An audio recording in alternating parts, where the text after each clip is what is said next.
Well, hello everyone, and welcome to week 16 of my life as a CTC cadet pilot.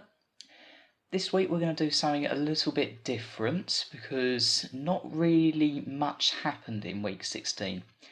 All I did was revise for my mock exams. So this week, rather than telling you about what's happened during the week, I'm going to tell you a bit about study technique, what resources we have available to us, what works and what doesn't work. So roll titles.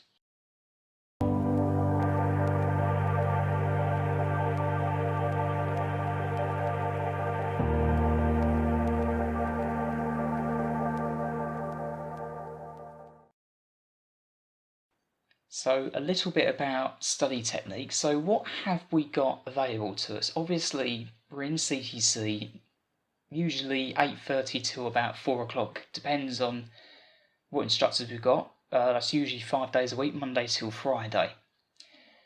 But of course the instructors, they can only just teach us the content, give us a few examples. It's up to us to do all of our revision for the individual topics. So we actually get ATPL online for free with our course, and that's very good for, like, if you go into ATPL online, select pad pilot as like the chapters, you can at the end of your lesson just select individual chapters and do questions on what you've learnt on that particular day. That's quite good to do that. Good selection of questions available on ATPL online. It's not what I would consider to be the best bank in the world, but it is a very good one. Other banks that other people have been using, AvExam is one I've heard. The most common one that people generally use is BGS, which is Bristol Ground School. That's generally very good from what I've heard. They generally get hold of the newer questions sooner than the other two banks, although the other two banks that I've mentioned do get them very quickly, just it generally seems to be BGS gets them first. So what's the most effective way of using the question bank? Well, there's a few ways you can use it. Like I said, you can get to the end of your lesson, just do the questions that you've learned. But for me, that's not generally been the best way of doing it. For me, what I've been doing, I prefer to understand something before going in at the deep end, going in to do some questions. So what I do is I generally complete the majority of the syllabus before hitting a question bank. It doesn't work for everyone, but for me that's worked. Some people like to hit them pretty much from day one.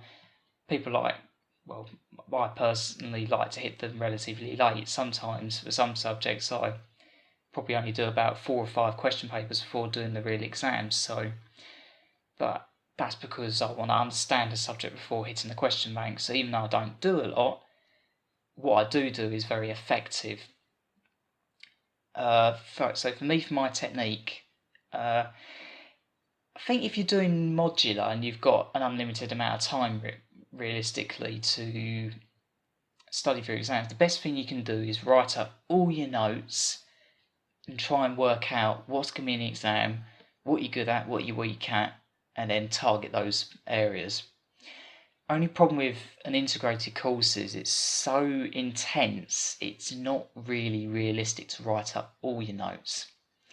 So what I've been doing, I've been writing up as much of the notes as I can, and then when it gets to the point where I feel like it's becoming difficult to keep up with it, I then transition from writing up my notes to writing a few like bullet points on a piece of paper. So like when it gets to the exam, I pull out what I call my cheat sheet, even though you're not allowed it in the exam. I don't take it in because the CA will pick up on that and then I'll be in a lot of trouble. But I have this like what I call cheat sheet, and literally 30 minutes before the exam, I literally blast through this sheet of paper, try and memorise it as much of it as possible. So other techniques that people can use. Some people like to plaster their bedroom walls with post-it notes. That's a very effective way of doing it. Flashcards, they work quite nicely. They're very good because you can literally, just before you go into the exam, get your flashcards, check them all over, and then you go into your exam. And tell you what, whilst we're talking about studying technique, we can actually also talk a bit about exam technique. Now, at the time of recording this video, the CA is still using the multiple choice exam style, so you'll be given a question and there'll be 4 answers, and hopefully only one of them will be the right answer. Hopefully the other 3 should be wrong, although there has been cases of where 2 of the options have been correct, and hopefully the majority of those have been filtered out of the CA question bank. But for those of you who have sat exams before will be aware that unfortunately quality control at the CA exams doesn't seem to be 100% foolproof. So sometimes you can get into an exam and you'll see a question come up and you think, oh, there's 2 right answers there. Best thing to do, go for what you think the exam answer is going to be. This is one of the things that the instructors will teach you. It's not just about learning subjects, learning about exam technique, looking for the right answer. I don't think there's really much more to say really, other than that, well, at the time of actually recording this video, I've actually already sat all my exams and I've finished Mod 2.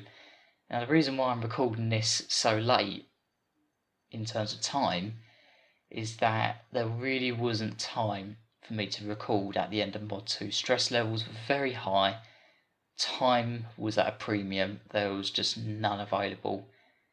Like, even just cooking, I was cooking the things that took the fastest just to give me enough time to study. But anyhow, I'll talk more about that in the next video, which I'm just about to record actually. So as always, feel free to like the video, subscribe to the channel and share it with anyone that you feel might be interested. And I'll see you in week 17 for the mocks, which for me is going to be in about 1 minute.